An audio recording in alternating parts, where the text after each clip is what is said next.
What a gentleman. I learned it from you. At this time, we'll consider the minutes of the February 25th council meeting. Have a motion to approve Second. and a second. Any discussion? All in favor, please say aye. Aye. Any opposed? Minutes are approved. I want to welcome our new city clerk, Ms. Miles, to her first meeting. Mayor's report. I have a special presentation to be shared with you tonight, and I'm going to ask Holly Bloodworth to come and explain what this special presentation is all about. Ms. Bloodworth? Thank you, Mayor. Where would you like for us to? You can go over there. Well, thank you so much for allowing us to be here. We are so excited that the Playhouse in the Parks Penguin Project was nominated for a special award from the Early Childhood, I'm sorry, you tell me where's our award from? This is Debbie Samples. She is presenting Kentucky Council for Exceptional Children. So she's going to make the presentation, and then I have a few of my friends here that I would like for them just to say a few words about the Penguin Project so that you all know what it is, and just so that you know that we appreciate your support so much. The Playhouse in the Park does so much in the community, and the Penguin Project is an important part of our programming there. So turn it over to you. It is such a pleasure to be here tonight. My name is Debbie Samples. I am employed by the Graves County School District, but I have the pleasure of serving on the Kentucky Council for Exceptional Children. And I want to thank the mayor and the Murray City Council for allowing us the opportunity to recognize one of your awesome things that happens here in your great city. First, I want to share just a little bit about our organization. The Kentucky Council for Exceptional Children is a division of the International Council for Exceptional Children. Our mission is to improve educational outcomes for individuals with exceptionalities. Our organization is made up of special education teachers, college students that are pursuing a career in special ed, and teachers of higher education who specialize in the field of special education. Each year, the Kentucky Council for Exceptional Children recognizes students and educators who have excelled in their particular field. We have 2 students here this evening who are past recipients of our Yes I Can Award, and they're also participants in the Penguin Project. So we have Morgan Elliott and Logan Lear.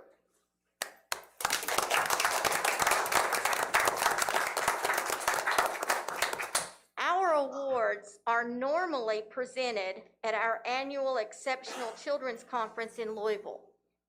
But the 2020 conference had to be canceled. Do you have any idea why? Well, we're so sorry that we didn't get to recognize our award recipients at our state meeting. So thank you again for allowing us this avenue to present the award tonight. We're very, very pleased to take it a step further this year. And in addition to recognizing students and teachers, this year we're recognizing a local business that exemplifies the mission of Kentucky CEC. This business has allowed students with exceptionalities to shine as they showcase their talents. A couple of years ago, I had an opportunity to attend one of the productions. And I'm telling you, I sat there and shed tears. Tears of joy as I watched former students and acquaintances take a bow after their outstanding performances. I hope that everyone in this room has had an opportunity to attend a Penguin Project presentation. It is absolutely amazing. It is with great pleasure, on behalf of the Kentucky Council of Exceptional Children, that I present the 2020 Business Award to the Playhouse in the Park Penguin Project.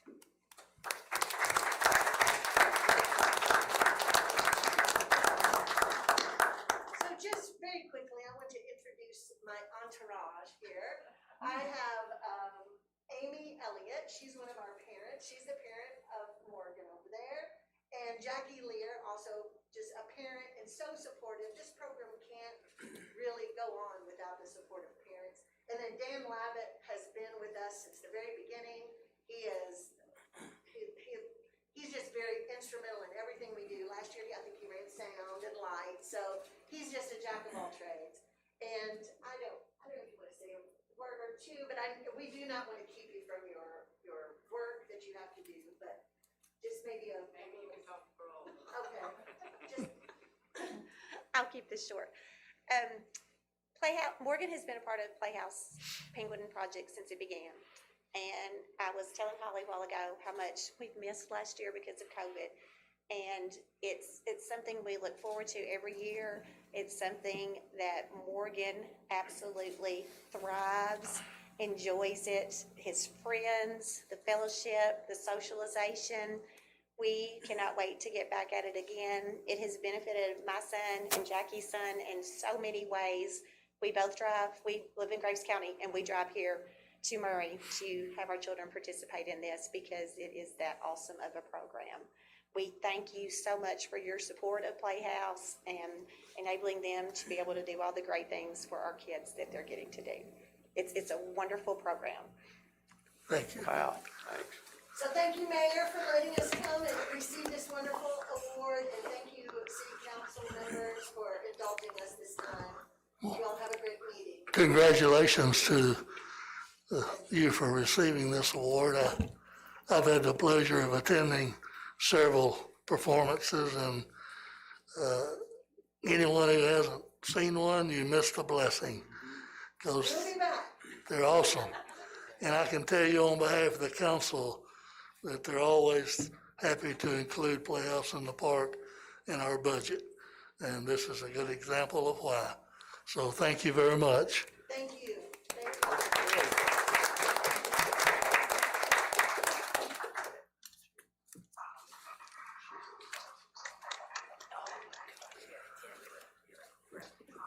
Well, for several meetings, we've given you an update on recycling. Tonight's going to be the best update you've heard. Mr. Albritton, come and tell us what's happened since the last meeting.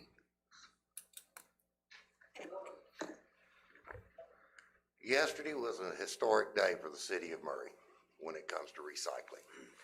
Yesterday, we had our first curbside pickup for single stream recycling. So that's a date, that's a historical date for us. And you know, we're only one of a handful of cities, Hopkinsville and Paducah, in our area that has single stream curbside recycling. On the picture up here, this is the Hopkinsville Solid Waste Enterprise, their recyclers, their recycling processing facility. This is where all our recycling goes to. Right here you can see there's a Republic truck that picked everybody's recycling up on Wednesday, and it's just come from the scale down the road at their landfill, because they weigh in and then they weigh out to get a net weight of how much product we brought in, and she's coming in to deliver the first load of recycling. Here is she's backing in the building, and let me tell you, that's a pretty tight area for her to get in there. I wondered if the truck would fit, and thankfully it did. And here's Shyla, she's the driver that is doing the recycling routes on Wednesday. She also runs some of our sanitation routes during the week. Here's the truck as it starts to unload. You can see another picture of it here where it's unloading. That is all recycling there.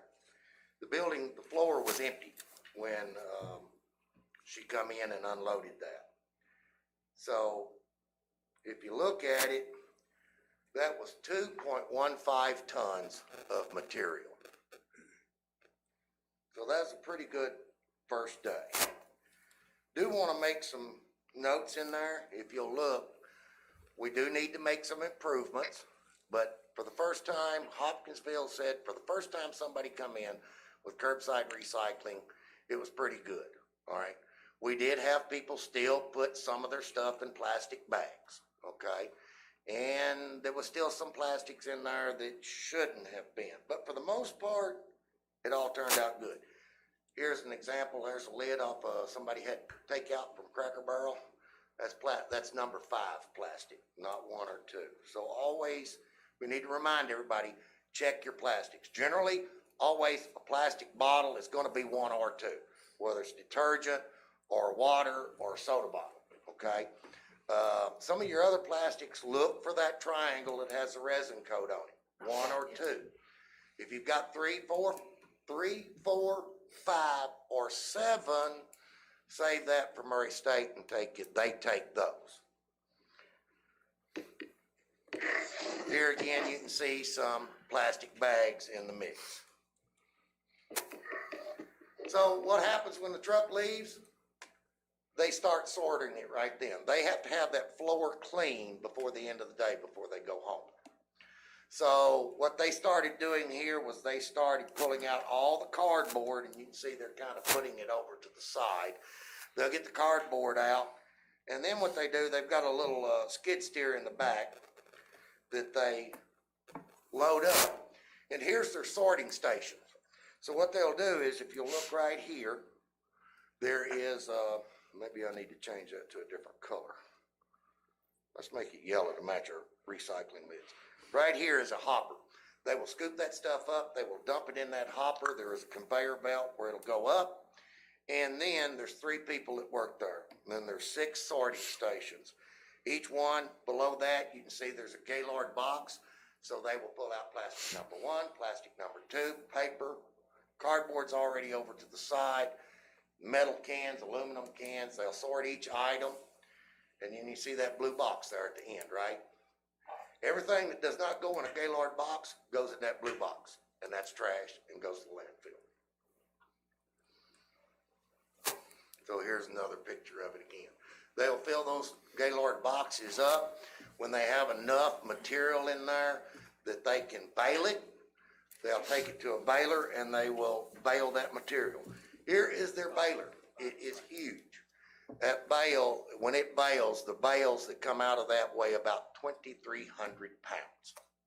That is one big baler. So when they get about 20 bales of plastic or paper or cardboard, that's a truckload, 46,000 pounds, and it goes off to either a plastic mill, a paper mill, a cardboard mill, or metal or aluminum mills, where it's recycled and made back into other products.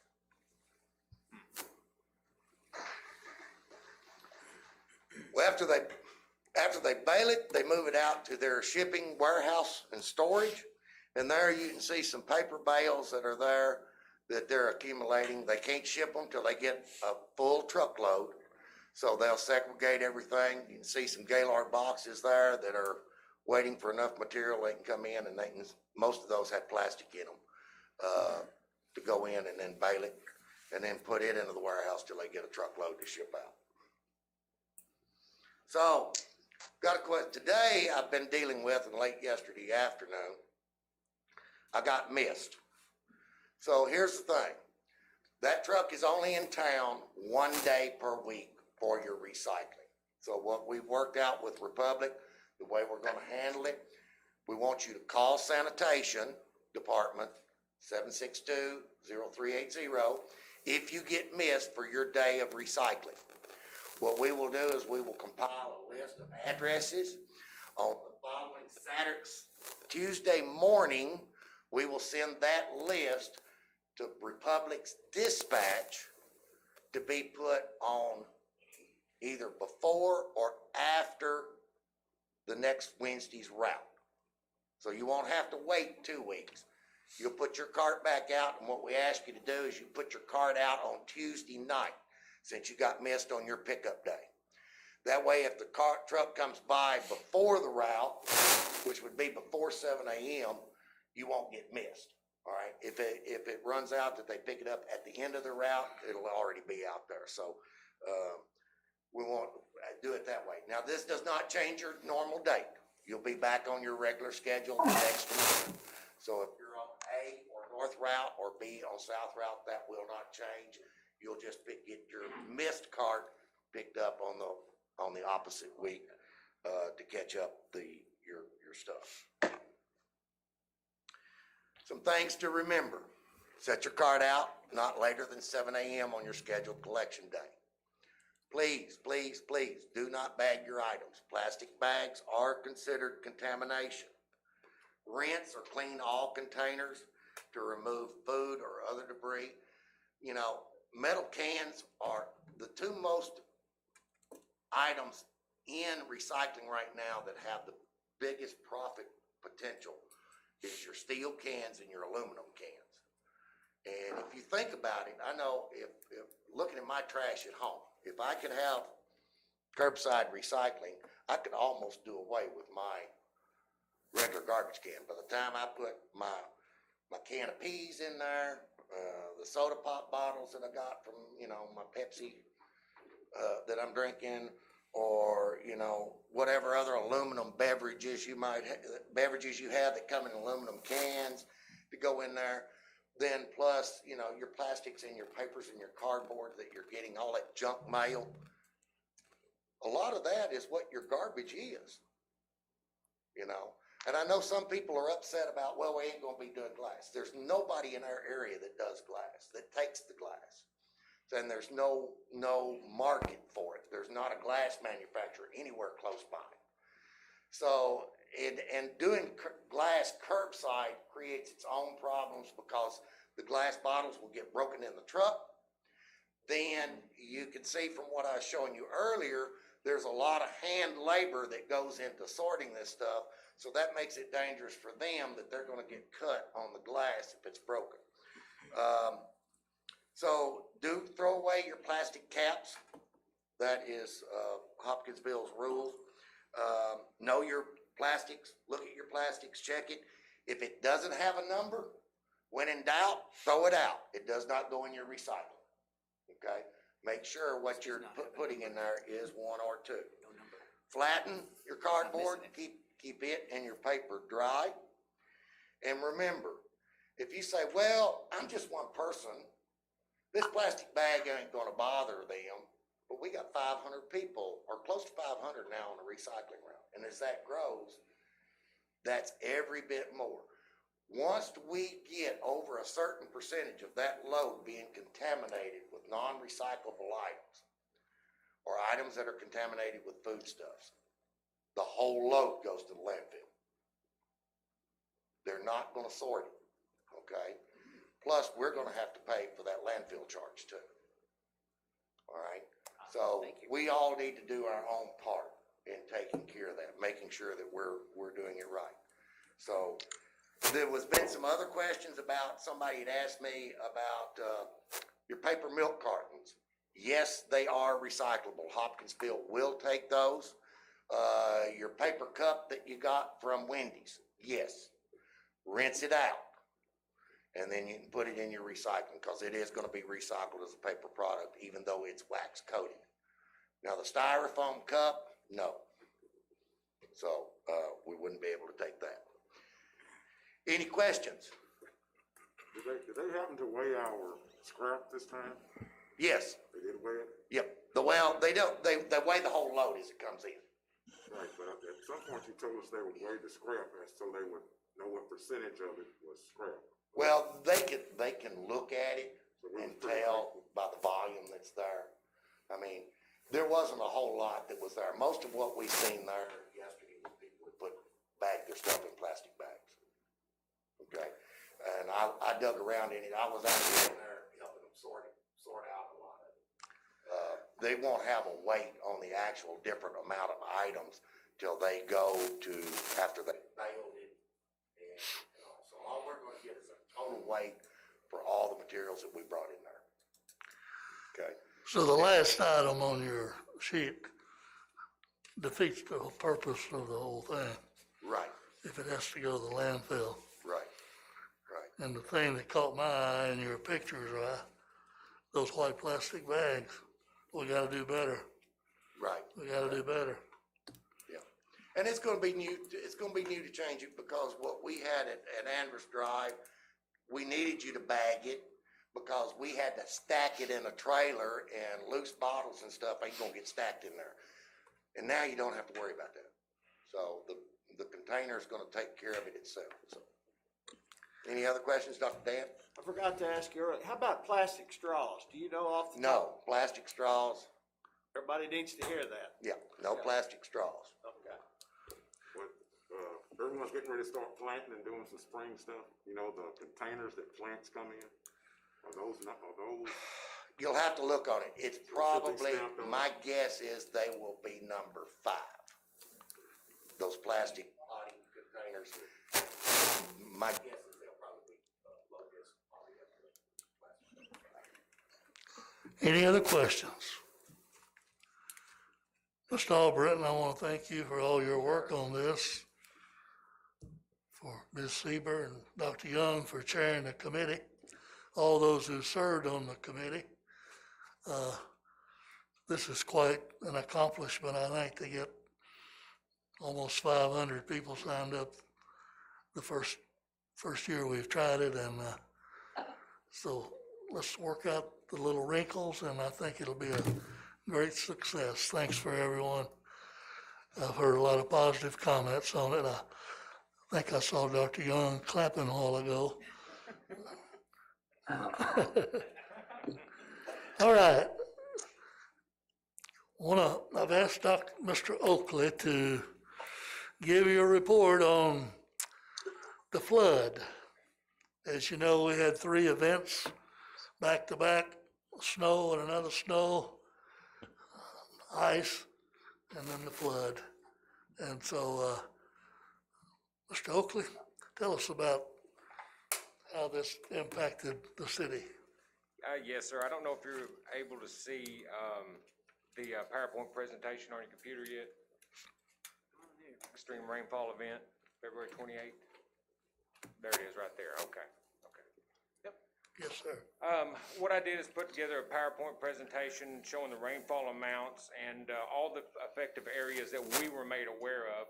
I'm sure there's a lot more out there because the way it looked is that if you were on a stream, that stream flooded and overtopped the road. What this graph is right here was the rainfall totals throughout the day, beginning around 4:30 and ending at 10 o'clock that night. The bright green line is showing you the rainfall intervals for every 5 minutes, how much exactly the amount of the rain that fell during that 5-minute period. The darker olive drab green line, that is the accumulated totals over the period of the day. As you can see around in the first arc, you might say, the 8 o'clock period, specifically 8 o'clock till 9:10, we had 2 inches of rain. And sometimes during that 1 hour period, in a 5-minute section, we had up to 0.27 inches of rain that fell in 5 minutes. And it happened, as you can see, by the peaks multiple times.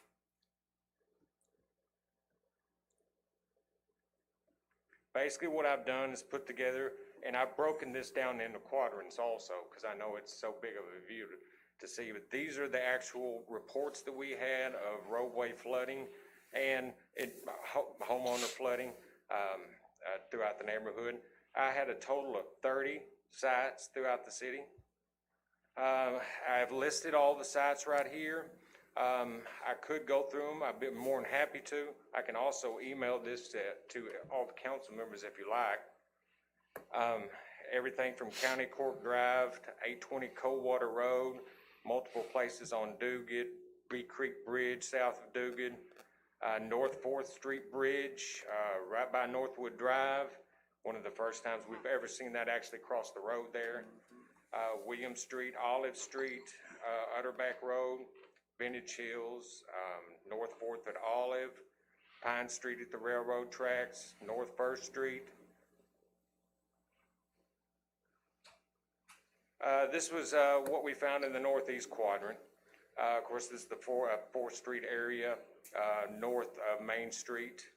And like I said, I just tried to get you a better close-up look, especially if you wanted to see the PowerPoint presentation a later day. Southeast quadrant, there wasn't as many in there, but that does not mean that there wasn't flooding. Those are just the reports that we had. This is the northwest quadrant, the area of Coldwater Road, 121 North 16th Street, Duguid Drive, and then the southwest quadrant. County Cork, Gatesboro area, Monroe, Chaucer, and several others. Basically, what I wanted to tell you what we're doing as far as mitigation after the storm. As far as North 16th Street, we have already met with BFW Engineering, and we're proposing to look at conducting an actual hydrologic engineering study and produce a model of the existing system and its capabilities, and see what structures, whether it be a detention pond and or additional storm sewer or both, would help mitigate the flooding during heavy rainfall events. Of course, that rainfall event was a major extreme. I've been here, this is the worst I've ever seen it. A lot of people might say that, but I've never seen it that bad in the years that I've been here. Now, last July was very bad too. That was the one that was worse before. But as far as other mitigation we're doing, all the other sites on this list, we are inspecting. Well, actually, the street department has already been out inspecting all the infrastructure. They've cleaned everything out as far as in street side drains, pipe openings. What also we're planning on doing, and I actually started, is working with the field operation crews, that's the water and gas crews, while the street department is working on other things, such as pipe installation and infrastructure rehab. The actual field water and gas crews would actually are going out and inspect all the storm sewers on that list that are actually, under the street, just to see if they got any blockages, stuff like that. So we appreciate both the street department and the field operations for all their help they're giving us. As far as our public infrastructure damage, what we're looking at is actually only 2 locations on Opportunity Drive. As you might know, at the North Callaway School rear entrance, and then Opportunity Drive north of Highway 80. The estimated replacement cost on these 2 structures would be $90,000.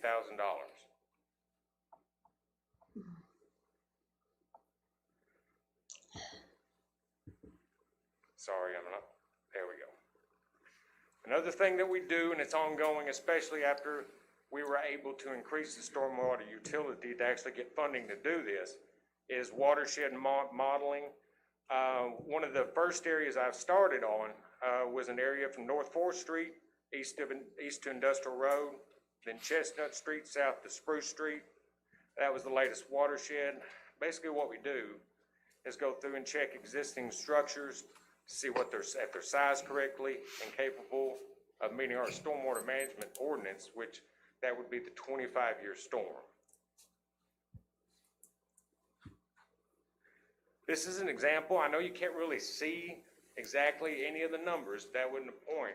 I wanted to show you these are all structures in that area. Like I said, from 4th Street, Chestnut, Industrial Road. And if you look, they're color-coded. What you see in the color-coded red are all structures that fail to meet our ordinance. Actually, in the yellow and green are just a step above those. But the only structures in that area that meet our ordinance regulations of the 25-year storm are the 2 white labels. So you can see and this is at top of my list during the next budget to go in and fix all this. So I've already tried to allocate money, of course, if it passes, to go in and fix all this and try to get it up to our ordinance regulations. And that's all I have. I'd be happy to answer any questions. Questions for Mr. Oakley? Dr. Miller? I think I know how did that wastewater treatment plant fare with this flood? In years past, there's been a problem with it flooding. It did not flood, to the best of my knowledge. Okay. They put in extra pipes, especially right around the railroad track area, that allows and keeps a lot of that down and contained and keeps it from going in. So I heard no problems from Gene Pearsall. Okay. Yeah. Thanks. The $90,000 of damage, do you know if there's any FEMA money that's gonna be available for that? There's a $145,000 threshold to qualify, so we're probably gonna join with the county and submit the claim together. So that'll be, we won't have any trouble meeting the threshold. But as I've told several people, most of the damage in the city was in the stores and the houses and the apartments and the restaurants that flooded. And most of that's on private property. We're also keeping a list of that, and we're asking folks to let us know if they had damage and how much the damage was. And we will try to see if FEMA will help the private folks also. But the public will be submitted with the county, I believe. Just one other question. I Yes, know sir. a lot of people take pictures. Oh, yes. Would it be helpful, or do you catalog those when they send them to you? Everything that I've got, I save, and we'd like to get to the point, and this would be great even for this meeting right here.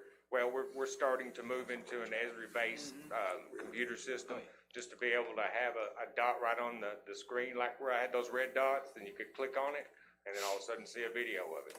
We're working on it. We're collecting all that stuff, and hopefully that's where we're gonna be pretty soon, so.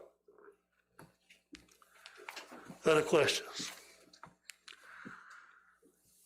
That's a great job, James. Thank you. Thank you. Thank you all. Also, Great job. if I could just say something, the 1312 Main Street, the box culvert where the fence is up, that actually bids tomorrow. So we'll get that started and taken care of. We had to leave it out for a certain amount of days because to get good estimates, the contractors really, with all the rebar and materials that go into it, it took a little while. So I apologize for the delay, but it'll bid tomorrow. We'll get it rolling for you. Thank you. Thank you. The most costly damage that I know of to private was 16th Street. One business had $150,000 of damage. One right behind it, $130,000 worth of damage. But everyone in that area had damage. There were vehicles that were damaged. You've seen pictures of water up to the window level of the vehicles. And so it's quite obvious that we're going to need to address the problem on 16th Street. The question is, how do you fix it? Mr. Dietz, I see him sitting here tonight with BFW. We met with him very quickly and charged him with the challenge of trying to come and tell us, first of all, what needs to be done to correct the problem. And secondly, once we know what needs to be done, how much is that going to cost? And then third, how we're going to find the money to do it. Mr. Deese, I didn't ask you to bring an update. Is there anything you'd like to share about that?